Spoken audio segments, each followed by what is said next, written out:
पैसा बचाने की आदत जो है वो रेगुलर होनी चाहिए, चाहे आपकी इनकम कितनी भी हो। इसलिए सबसे पहले ये एक चीज़ है कि आपको अपने इनकम का कम से कम एक हिस्सा तो अलग सेविंग में रख ही लेना चाहिए। हाँ, ये बात सही है कि जो मूलभूत आवश्यकताएं हैं या ज़रूरत की चीज़ों को लेने के बाद ये सेविंग करना थोड़ा मुश्किल हो जाता है। लेकिन अगर हम छोटी छोटी बचत से ही स्टार्ट करें और आगे चल के इसी छोटी छोटी बचत को अगर हम इंक्रीज करते जाएं 10-10%, 5-5% में अपने खर्चों के अकॉर्डिंग, तो हमारा जो अमाउंट है, जो पैसा है, वो अच्छा खासा बच सकता है। Hello everyone, welcome back to my channel real life food to cook. कैसे हैं आप लोग? आई होप आप बहुत अच्छे होंगे और सेहतमंद होंगे और आप लगातार मेरी वीडियो के साथ भी बने हुए होंगे। दोस्तों, आज की वीडियो में हम 3 ऐसे उपाय के बारे में बात करेंगे जिससे हमारे पैसे बचेंगे। हालांकि ये बात सही है कि जितने भी मैंने अभी तक आपको उपाय दिए हैं, आपको जो भी मैंने तरीके बताए हैं, वो आप लोगों को बहुत पसंद आते हैं। और कुछ बहनों का ये भी कमेंट आता है कि आपकी वीडियो को देखने से हमने बहुत सारे पैसे बचाए हैं। और बहुत सारे कमेंट ये भी आते हैं कि हमने साल में 30,000, 40,000 ये सारा खर्चा करने के बाद भी हमारा इतना पैसा बचा है। मुझे इन सारे कमेंट को पढ़ के बहुत अच्छा लगता है, क्योंकि मेरा मोटो ही यही है कि कैसे आपके ज़्यादा से ज़्यादा पैसे सेविंग हो। अब वो सेविंग के तरीके बताना मेरा काम है और उसको इम्प्लीमेंट करना आपका काम है, जो आप बहुत अच्छे ढंग से कर रहे हैं। दोस्तों, ये वीडियो बहुत इंटरेस्टिंग है, इसलिए इस वीडियो के अंत तक ज़रूर बने रहिएगा।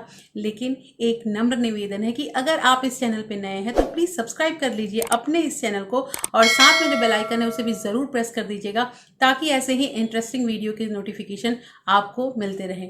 दोस्तों, वीडियो पसंद आए तो एक लाइक ज़रूर कर दीजिएगा। तो चलिए स्टार्ट करते हैं वीडियो को। सबसे पहली चीज़ यहाँ पे आती है कि दोस्तों, जो हम किचन में काम करते हैं, हमारे रसोई में बहुत सारे ऐसी चीज़ें हैं ना, जिसका हम मतलब यूज़ करके और हम अपना सेल्फ ग्रूमिंग कर सकते हैं। ग्रूमिंग करना यहाँ पे क्या है, अपने आप को थोड़ा सा मतलब पैम्पर करना। ये उसके लिए ज़रूरी नहीं है कि अगर हमें सेल्फ केयर करना हो तो हम उसके लिए पार्लर ही जाएं। मेरे पास बहुत बहनों का कमेंट आता था कि हम बहुत मतलब हमारे पास पैसे नहीं होते हैं, हम अच्छे कॉस्मेटिक्स नहीं ले पाते हैं, हमारे पास अच्छा क्रीम वगैरह नहीं है। तो कोई बात नहीं है, आप उसको स्टार्ट कीजिए अपनी रसोई से। अब वो स्टार्ट कैसे कीजिएगा आपकी, देखिए, बहुत बार कहा जाता है, मुझे उतना भी नहीं पता है, लेकिन कुछ चीज़ें मैंने बचपन से देखी है और उसी चीज़ को मैं इम्प्लीमेंट करती हूँ। तो आपको यही करना है कि थोड़ा सा बेसन और दही, इसका लेप अगर लगाते हैं ना, तो हमें जो ये हम जाके फेशियल या ब्लीचिंग के लिए इतना पैसा देते हैं पार्लर में, वो पैसे हमारे बच सकते हैं। दोस्तों, कहना यहाँ पे ये है कि हमें थोड़ा सा टाइम जो होता है, मी टाइम, वो अपने आप निकालना चाहिए। हम घर का काम करते हैं, सारी औरतें करती हैं, उसके बाद बहुत हमारी बहनें ऐसी भी हैं जो वर्किंग हैं। तो समय जो है वो किसी के पास नहीं होता है, लेकिन इस समय में थोड़ा सा अगर हम अपने लिए समय निकालें और थोड़ा सा अपने हाथ पाँव या अपने चेहरे की खुद देख रेख करें, खुद उसको मतलब हमें कैसे अपने आप को पैम्पर करना है, ये चीज़ हम करें, तो हमें कभी भी पार्लर जाने का नौबत नहीं आएगा। हाँ, कभी कभार मान लीजिए कि 5 साल 10 साल में कुछ ऐसा फंक्शन हो रहा है घर में और उसके लिए हमें अच्छे से रेडी होना है, तो मैं उसके लिए एक बार एक कह भी सकती हूँ कि आप पार्लर जाइए, आप अच्छे से रेडी होइए। लेकिन ऐसा नहीं है कि रोज़मर्रा या अगर साल में हमें कोई फेस्टिवल आ रहा है तो उसके लिए हमें पार्लर जाने की ज़रूरत पड़ेगी। तो यहाँ पे यही कहना है मुझे कि आप लोग रोज़ नियमित रूप से अगर हम अपने स्किन का देख रेख करें ना, तो हमारे पैसे बहुत बचेंगे और हमें बार बार पार्लर जाने की ज़रूरत भी नहीं पड़ेगी। तो दोस्तों, पहला पॉइंट तो हमारा यही था। दूसरी चीज़ यहाँ पे ये आती है दोस्तों कि ये हमारा जो पैसे बचाने का क्रम है, तो उसमें भी ये चीज़ आता है कि जैसे हम मसाले जो होते हैं ना, वो परचेज़ करते हैं, बहुत सारे मसाले परचेज़ करते हैं। और देखिए, स्टार्टिंग में सभी को दिक्कत आती है। हम भी जब नए नए अपना मतलब गृहस्थी बसा रहे थे, तो हमें बहुत चीज़ का नॉलेज नहीं था।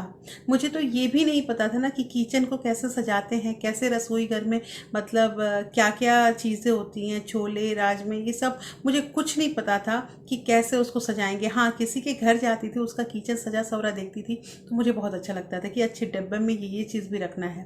तो ये चीज़ सबके साथ होता है, क्योंकि सारी जो लड़कियां होती हैं ना, वो पढ़ाई लिखाई करती रहती हैं, उनको इतना पता नहीं रहता है।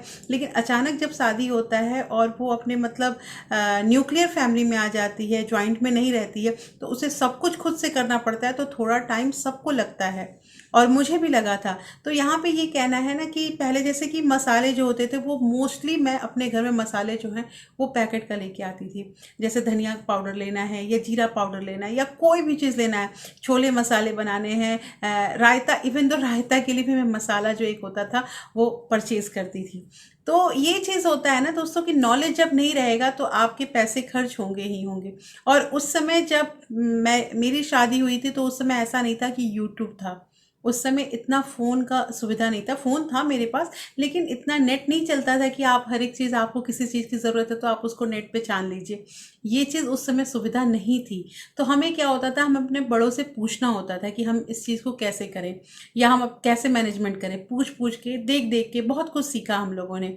तो यहाँ पे ये है दोस्तों कि जो ये सब मसाले मैं परचेज़ करती थी ना, तो एक तो चीज़ की मेरी जो भी सब्जियाँ होती थी वो बहुत टेस्टी नहीं बनती थी, कोई भी चीज़, क्योंकि मुझे यही नहीं पता था ना कि हमें कितना मसाला, कौन सा मसाला कितना डालना है। लेकिन मैंने कुछ अपने दोस्तों को, अपने घर में जो भी हमारे रिश्तेदार हैं, उनको मैंने देखा था कि उनकी सब्जियां बहुत टेस्टी बनती हैं। तो यहाँ पे ना धीरे धीरे मुझे सीखना पड़ा। तो मैंने क्या किया कि जैसे मैं सिंपल आपको एग्जांपल देती हूँ कि मैंने एक मसाला बनाना स्टार्ट किया और आज भी मैं वो उसको बनाती हूँ। मुझे ये मसाला बनाते हुए कम से कम मतलब 6 से 7 साल हो गया। मैं टाइम निकाल के घर में खुद बनाती हूँ। इसमें करती ये हूँ दोस्तों कि मैं 250 ग्राम धनिया लेती हूँ, 250 ग्राम ही ज़ीरा लूँगी, लेकिन जो काली मिर्च होती है वो मैं 50 ग्राम उसमें ऐड करूँगी। ये तीनों जो होता है ना, इसको हमेशा इन मसालों को मैं पीसने से पहले, घर में ग्राइंड करने से पहले थोड़ा सा उसको हल्का सा हम भून लेते हैं। और भुनने के बाद उसको जब वो थोड़ा ठंडा हो जाता है तो उसको मिक्सर में ग्राइंड कर दीजिए। मिक्सर में, हाँ, थोड़ा सा जब स्टार्टिंग में मैंने करना स्टार्ट किया ना तो धनिया मेरा अच्छे से पिसता ही नहीं था, क्योंकि जो मार्केट से मैं धनिया लेकर आती थी वो बिल्कुल पाउडर होता था। ये थोड़ा दरदरा रह जाता था, कितना भी मैं 2 बार 3 बार करूँ। लेकिन फिर करते करते मैंने सीखा कि उसको मैं एक बार पीसती थी, फिर थोड़ी देर के लिए छोड़ देती थी, मशीन अपना ठंडा होने देती थी, और फिर 2 घंटे के बाद फिर अगेन कुछ काम करने के बाद फिर से मैं पीसती थी। तो ऐसे करके जो भी एक वीकेंड में ना मैं अपना मसाला खुद तैयार कर देती थी। और ये मसाला कम से कम मेरे पास ना 2 से ढाई महीना चलता था। मैं इतना ही, मतलब इतना क्वांटिटी में पीसती थी ना, मैं बहुत ज़्यादा नहीं पीसती थी कि आपको 1 महीने मतलब 6 महीने 7 महीने, क्योंकि मसाले भी ख़राब होते हैं। तो उसके अकॉर्डिंग मैं लेकर आती थी मार्केट से और उसको पीसती थी।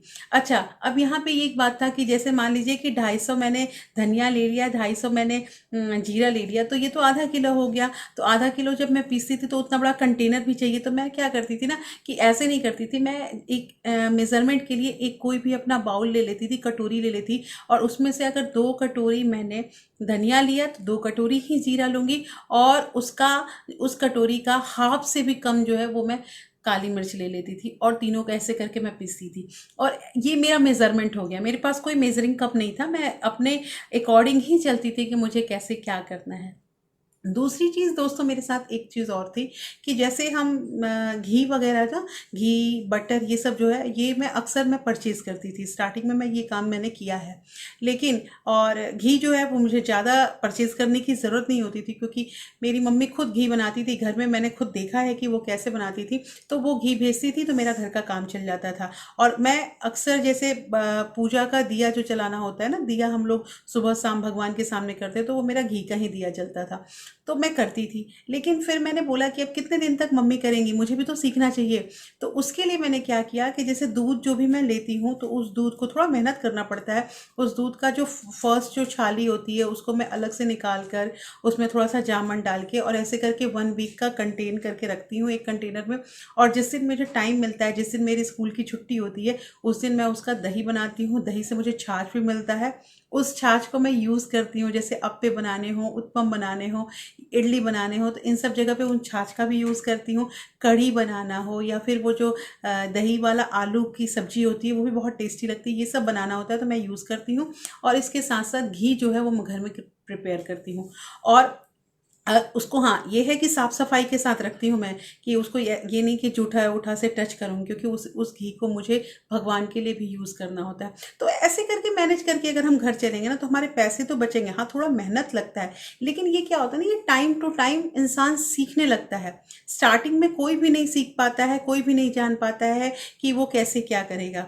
तो यहाँ पे दोस्तों इस चीज़ को नोट कीजिए कि मसाले जो हैं आप घर में तैयार कीजिए। गरम मसाला वैसे ही होता है, खड़े मसाले मार्केट से साबुत मसाले ले लीजिए और उसको फिर ग्राइंड करके आप जो गरम मसाला होता है उसको भी बनाइए। एक बार पैकेट वाला जो मसाला है ना, उसको परचेज करना बंद कीजिए। देखिए आपकी रेसिपी भी टेस्टी होगी, आपका जो मसाला है, एक तो आपके अंदर सेटिस्फेक्शन आएगा कि मैंने ये मसाला खुद से घर में तैयार किया है, इसमें किसी भी तरह का मिलावट नहीं है, और दूसरी चीज़ ये है कि हमारे पैसे बहुत बचेंगे। दोस्तों ये जो तीसरा हमारा पॉइंट है, जो बहुत इंपॉर्टेंट पॉइंट है, वो यहाँ पे ये है कि देखिए अक्सर ऐसा होता है ना कि कपड़ों में हमारे बहुत पैसे बर्बाद होते हैं। लेकिन यहाँ पे मैं स्पेशली लेडीज़ को ये कहना चाहती हूँ कि जैसे लेडीज़ क्या करती हैं कि 3,000 4,000, ये तो मैं आजकल तो ये कॉमन चीज़ हो गया। एक टाइम ऐसा था कि अगर 3,000 की साड़ी या 4,000 की साड़ी दिखाई जाती थी तो हमें वो बहुत कॉस्टली लगता था। लेकिन धीरे धीरे जैसे जैसे महंगाई बढ़ी है ना, तो 3,000 को मैं, मतलब ये आम हो गया है कि आजकल लोग 2,500-3,000 से नीचे की अगर साड़ी लेते हैं तो वो उनको पसंद नहीं आती हैं, जो महंगे महंगे साड़ियाँ लेते हैं। तो यहाँ पे ये कहना है दोस्तों कि अगर हम इतनी महंगी महंगी साड़ियाँ खरीदते हैं तो उसका हमारे पास क्या फ़ायदा है। देखिए आप उस महंगी साड़ी को एक बार पहनिएगा, 2 बार पहनिएगा, लेकिन बार बार आप किसी भी फंक्शन में या आप कहीं भी जाते हैं जहाँ साड़ी पहन के जाना हो, जहाँ सूट पहन के जाना हो, आप एक ही कपड़ा तो नहीं पहनिएगा। अगर आप हिसाब लगाएं और आपके पास 2,500 या 3,000 की कोई साड़ी है या कोई भी कपड़ा है, कोई भी सूट है, कुछ भी है, तो आप उस जगह पे अगर 3 कपड़े भी, 3 साड़ियाँ भी 1,000-1,000 रुपए की, मैं बहुत मतलब सस्ता नहीं बोल रही हूँ, 1,000-1,000 रुपए के भी ले लेते हैं, तो आपका वो 3 जगह चलेगा। 3 कपड़े हो जाएंगे आपके पास पहनने के लिए। देखिए जो वर्किंग वूमेन होती है ना, वो बहुत मैनेज करके चलती हैं, क्योंकि उन्हें रोज़ जो है वो अच्छा कपड़ा और प्रेजेंटेबल बन के जाना होता है। तो उसके लिए वो ऐसा नहीं करती हैं ना कि मतलब सारे पैसे जो हैं अपने वो कपड़े में ही खर्च कर देने हैं। तो यहाँ पे मैं आपको एक ये ट्रिक बताऊंगी कि जब भी आप जैसे ज़्यादा महंगे कपड़े खरीदती हैं ना, तो उस समय इस चीज़ को ध्यान रखिएगा कि आज तो आपने ये महंगा कपड़ा खरीद लिया, 5,000 6,000 का कुछ भी खरीद लिया, लेकिन ये याद रखिए कि आज पहनेंगी, उसके बाद आप फिर किसी दूसरे फंक्शन में पहनेंगी, तीसरी बार जब आपको उस कपड़े को पहनना होगा ना, तो आप ज़रूर सोचेंगे कि शायद लोग यही कहेंगे कि बार बार ये एक ही कपड़ा पहन के आ जाती है। तो इस चीज़ पे थोड़ा गौर कीजिएगा दोस्तों, और इस जगह आप चाहें तो बहुत सारे पैसे बचा सकती हैं। तो दोस्तों आज की वीडियो मैंने आपको 3 ऐसे उपाय बताए हैं जिनका अगर हम अनुसरण करते हैं तो हमारे पैसे बहुत बचेंगे। आप लोगों को इन तीनों उपाय में से कौन सा अच्छा लगा मुझे कमेंट करके ज़रूर बताइएगा। और हाँ दोस्तों, आपके कमेंट से मुझे मोटिवेशन मिलता है और मैं और ऐसे ही अच्छे अच्छे पॉइंट, अच्छे अच्छे वीडियो आप लोग के सामने लगातार लाती रहूँगी। तो ऐसे ही अपना साथ बरकरार रखिएगा, और फिर मैं मिलती हूँ आपसे एक ऐसे ही इंटरेस्टिंग वीडियो के साथ। तब तक के लिए thank you, thanks for watching.